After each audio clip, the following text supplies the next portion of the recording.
Welcome to பெரு review. இந்த வீடியோவில் 2023லேருந்து எடுக்கப்பட்ட ஒரு ஹாலிவுட் திரைப்படமான கோல்டா திரைப்படம் எப்படி இருக்குது அப்படிங்கிறத அந்த வீடியோவில் பார்க்க போகிறோம்.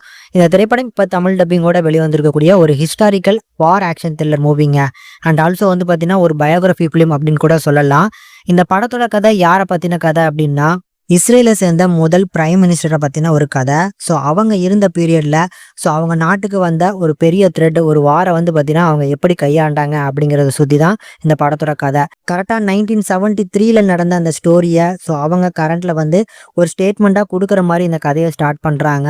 ஸோ அந்த டைமில் பார்த்தீங்கன்னா எகிப்து ஒரு போர் சூழலை பார்த்தீங்கன்னா உண்டாக்குறாங்க.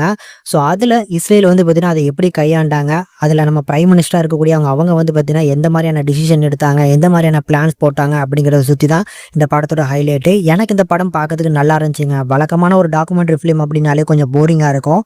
ஆனால் இது ஒரு டாக்குமெண்ட்ரி மாதிரியே இல்லாமல் சூப்பராக நரேஷன் பண்ணியிருக்கிறாங்க. முக்கியமாக வார் ஆக்ஷன் த்ரில்லர் அப்படின்னு சொன்னால் அதுக்கேற்ற மாதிரியான ஒரு ப்ரொடக்ஷன் வேல்யூவில் எடுத்தால் மட்டும்தான் அந்த படம்லாம் பார்க்கறதுக்கு நல்லா இருக்கும். இந்த படத்தில் வரக்கூடிய அந்த வார் ஃபீல்டெல்லாம் பார்த்தீங்கன்னா ரொம்ப அழகாக எடுத்துருந்தாங்க. ஸோ ஆக்ஷன் எல்லாமே கண்டிப்பாக ஒரு என்டர்டெயின்மெண்ட்டாக இருக்குது. அண்ட் ஆல்சோ பார்த்தீங்கன்னா அந்த டென்ஷன் பில்டிங். ஸோ இந்த மாதிரியான ஒரு பதட்டமான சுச்சுவேஷனை ஆடியன்ஸுக்கும் அதை தெரியப்படுத்தினா மட்டும்தான் அந்த படம் பார்க்கறதுக்கு ஒரு இன்ட்ரெஸ்ட் வரும்.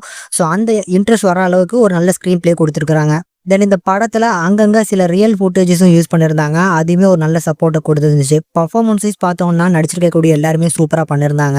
ஸோ அந்த கோல்டா மையர், அந்த கேரக்டரில் பண்ணியிருக்கக்கூடிய அந்த ஹீரோயின் வயசான பாட்டி பார்த்தீங்கன்னா சூப்பரான பர்ஃபார்மன்ஸ். தமிழ் டப்பிங்கை பொறுத்தளவுக்கும் நல்லா இருக்குனால ஒரு நல்ல வார் ஆக்ஷன் த்ரில்லர், கண்டிப்பாக ஒரு நல்ல டென்ஷன் பில்டிங்கும் உண்டாக்குறதுனால கண்டிப்பாக உங்களுக்கு பிடிக்கும். ட்ரை பண்ணி பார்க்கலாம்.